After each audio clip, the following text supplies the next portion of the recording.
Hello, you are watching S-NEWZ. This is Krishna with you. Today we are present at Silva Mind. Mr. Avadhut Das, mind trainer. Welcome, sir. Hello. So, first question I'll ask you, what is mind training? Basically, mind has two aspects. One is the outer mind and another is the inner mind. Now, what is this inner mind, you might say? See, when we talk about subconscious mind, what it actually means, that aspect of the mind which is below our conscious awareness. That is why it is called subconscious. But with training, with practice, we can get access to that aspect of the mind which was below the level of our conscious awareness. Then it is no more subconscious.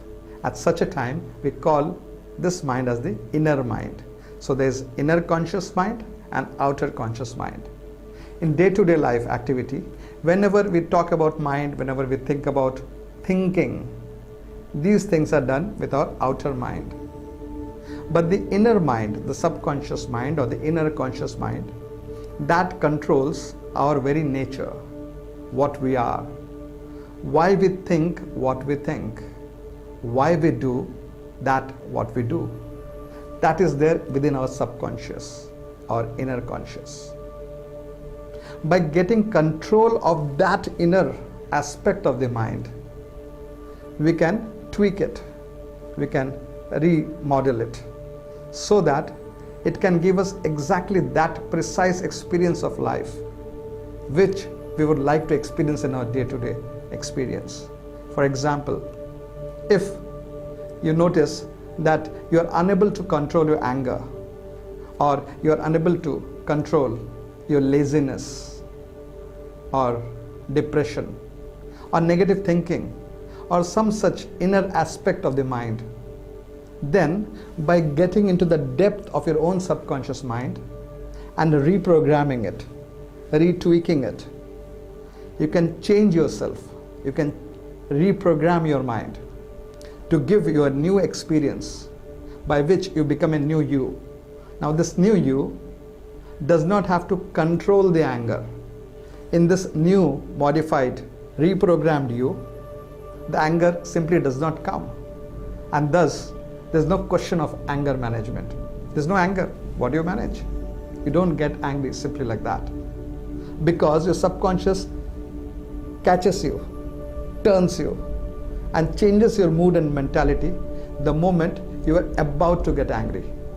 Thus in reality, you don't get angry. That is our subconscious mind.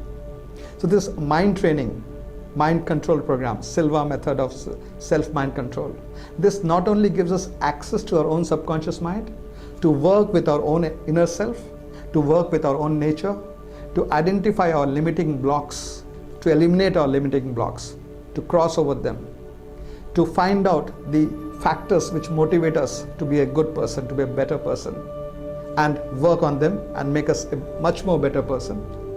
Not just that, but also it works with the energies around us, works with the brain frequency of our own self and the brain frequency of others. By controlling our subconscious mind, we can engage in subjective communication, that is mind-to-mind communication. I'll explain about that in a moment. That is provided if she asks the question. Okay, now with this power of your subconscious mind, you can heal yourself. Also, you can heal others. When I say heal, I mean our body is controlled by our brain. If my brain gives instructions to my own body, to different bodily organs, to different bodily parts, to now begin behaving in a different manner, the more healthy manner, my brain will manifest positive, good healing within my own body. Same we can do through mind-to-mind communication in case of other people, other animals, plants, in fact that whole nature.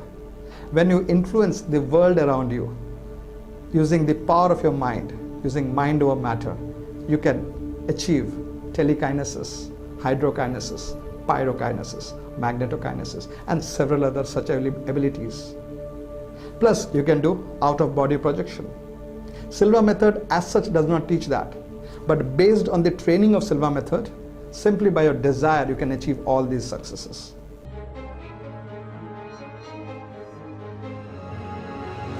Like our mind always keeps on thinking several things. So how do I control it? This thing about controlling our mind, this is such an important thing. It's not some ordinary stuff, controlling our mind. See, several times what happens is that we may get into a spiral, negative spiral of negative thinking. Once we get into that rut, we just keep going down and down and down and down. And at that time, there may be no one who can actually help us, pull us out from there. The only entity that can help us at such a time, when somebody is into a cycle of repeated negative thinking, is their own subconscious mind. It is a personal decision that we must make to help ourselves. Because if we choose not to help ourselves, simply because we are getting into a comfort zone of being into the mood of self-pity, and in this negative dimension which starts feeling very cozy very soon. So even though this negativity, negative thinking, or the thinking of the mind which propels a person towards anger, frustration, depression, or even sometimes suicidal nature, or aggression, or thinking enviously with the intention of causing bodily harm to others. These things of the mind, when not under control, can lead to real difficulties for the person who is bearing such a mind. So yes, this is a very good question. How to control our mind? How to control the thinking of our mind? We can begin at different stages. For now, let me teach you a trick. The trick is like this. You have to do this technique. Take the first two fingers and thumb. Join the tips together like this. And these two other fingers, pull them in. So this is called the three-finger technique. The tips of the first finger and the thumb, put them together. These two fingers are inwards. You're not crushing the fingers. You're simply bringing them in contact like this. You gently touch them. This is called three-finger technique. When you do this technique, what actually happens is that your left brain hemisphere and the right brain hemisphere, they begin to function in coordinated harmony. Also, because the left brain hemisphere controls and has the access to your outer awareness of the mind, and the right brain has the control and access to the inner awareness of the mind. Because these two brains, left and right, because of this, they begin to function in harmony. What actually happens is that your outer mind and inner mind will begin to function in a natural, harmonic manner.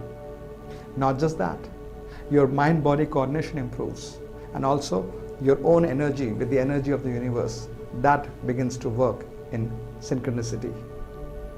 So first you have to do this three-finger technique, this one, with any one hand. And then the moment you have noticed that you are thinking that what you don't want to think, you have to verbally say, cancel, cancel. These two words, they become like a trigger mechanism for your own mind to trigger cancellation of the negative thinking. That what you don't want to think, when you say cancel, cancel with this technique, three-finger technique, that energy, that thought process, that whole train of thoughts, they get cancelled. Now the negativity has gone, but an emptiness and hollowness has been created. So you got to fill it up with positive energy. For example, if you realize that you are thinking, I want to play football. Oh, I'm studying. Why am I thinking of playing football? The moment you realize it, you do this and say, cancel, cancel. I want to study, and begin studying. So replace the negative. First erase the negative, then replace it with positive. If required, do it 100 times.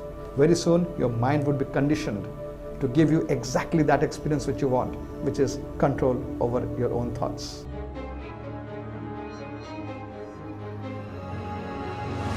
What is the science behind mind training? The science behind mind training lies in the understanding of how the human brain works.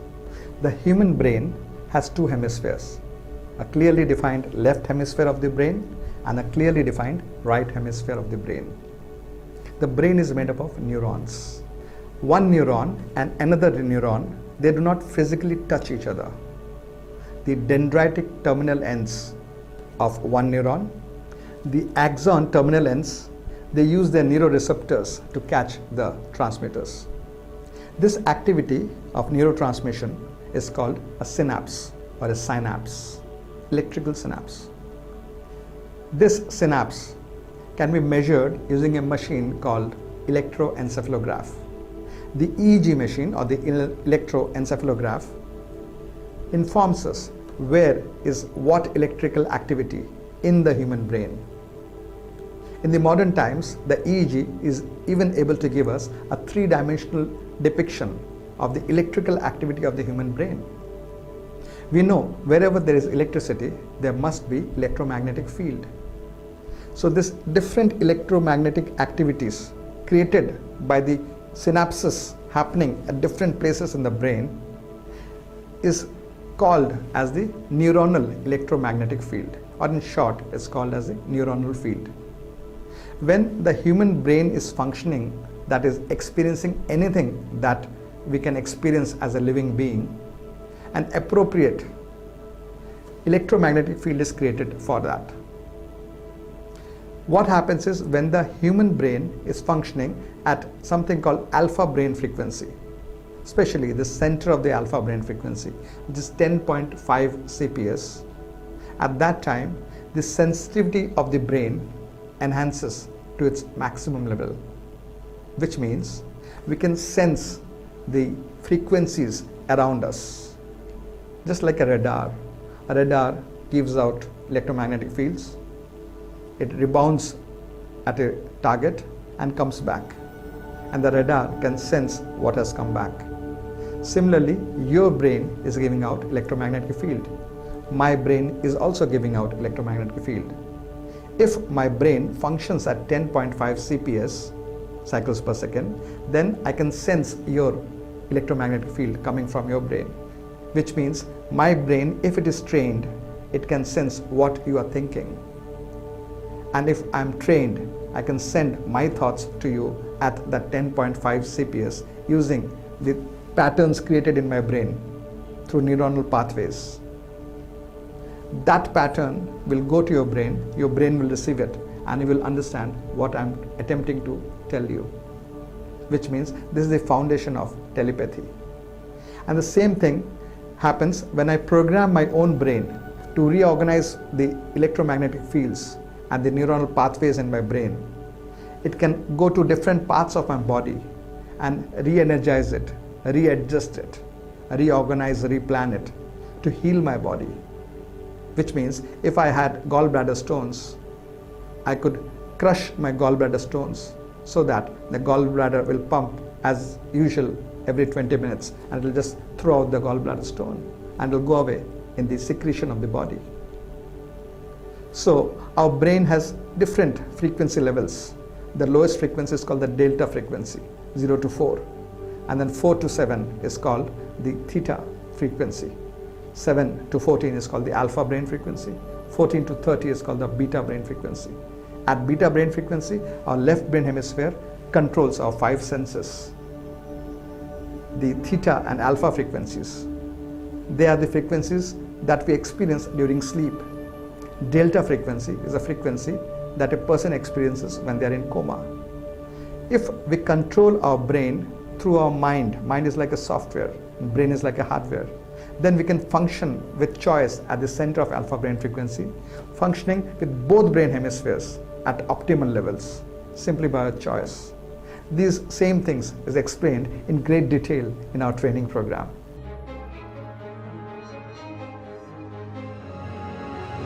Several times we have seen that we love other people, we show kindness to animals. Can you teach us like how we can love ourselves? Yeah, very good. Come, let me show you.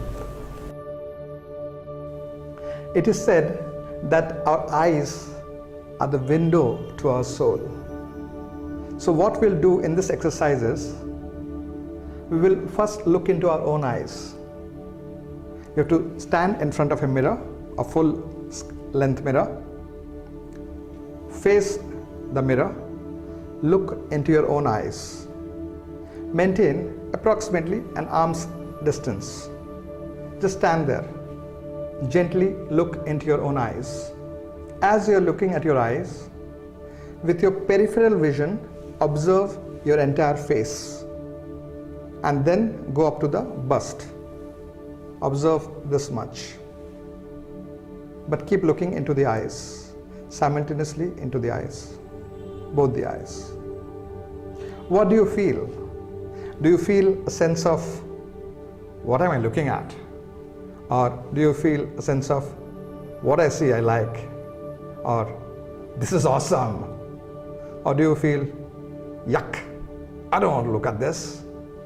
So these are different impressions that you get when you look into your own eyes, or something like that. The idea is, finally, you should be able to do this. Mwah! I love you, you're too good, man. If you can't do this from within your heart, actually feeling this, naturally feeling this, then this shows that there is some kind of blockage within your own heart. So what can be done? Let us say we take this in steps. No matter where you are in self-love, self-esteem, let us begin like this. Look at yourself and tell yourself, I wish to like you. I wish someday I like you. Then close your eyes. And remember, you have to do this mudra, this 3-finger technique. The first 2 fingers and the thumb. Join them together. This is the 3-finger technique. These 2 fingers are inwards. Okay? So put this 3 finger together, look into your own image in the mirror, look into the eyes, and with the peripheral vision, look at the bust of your body. So the whole process is like this. First, look into your own image, into the eyes. Stay sober. Just look. Look. Put your 3 fingers together and tell yourself, I wish I could like you. Mean it when you say so. Close your eyes. Mentally say, I love you. Open your eyes. Say it, I like you. Mean it. When you're saying this, I like you, actually mean this. I like you. Even if you have no reason to like what you see, still say, I like you. Close your eyes. Mentally say, I love you. That means when you're saying mentally I love you, you are actually mentally seeing and then saying it. So with your eyes closed, you are doing an artificial projection and saying, I love you. But say this mentally. Open your eyes. Then say with a little smile, I wish I could love you. Once you can see that you are able to comfortably say, I love you, looking into the depth of your own eyes, continue your 3 fingers technique and say with a little more smile, little more feeling, I love you. In case you still see that you cannot actually with the depth of your heart say this, that I love you, then say again, I love you, I love you, I love you, I love you, I love you. Then create a feeling of falling in love. Mind you, this is not artificial ego boosting. This is simply positive self-esteem. There's something like false ego, artificially very egoistic, very proud. We are not talking about that. We are simply talking about positive self-esteem, that I know who am I, so I love me for what am I. I love myself for me. So that's what I'm saying. I love you. I love you. I love you. Start falling in love with what you see. Create that feeling. Act it out if required. I love you. I love you. I love you. I love you. I love you, yaar. I love you. I love you. I really, really love you. I love you. You're so adorable. You're so loving. I love you. I really, dil se, I love you. So, when you love yourself, what you are actually doing is loving the inner self or the higher self of yourself. And your higher self is connected with the Supreme Self. So as you love the Supreme Self, you're loving your own self, and as you love your own self, you're also simultaneously loving the Supreme Self. Make your life nice, because when you love yourself, others have a reason to love yourself. If you yourself do not love yourself, what reasons are you giving to anybody else in this universe to begin loving you? So begin with self-love. Love yourself for what you are, as God has made you, as you exist in your true own nature. Thank you so much. Keep watching S-NEWZ, connecting Kolkata. See you again.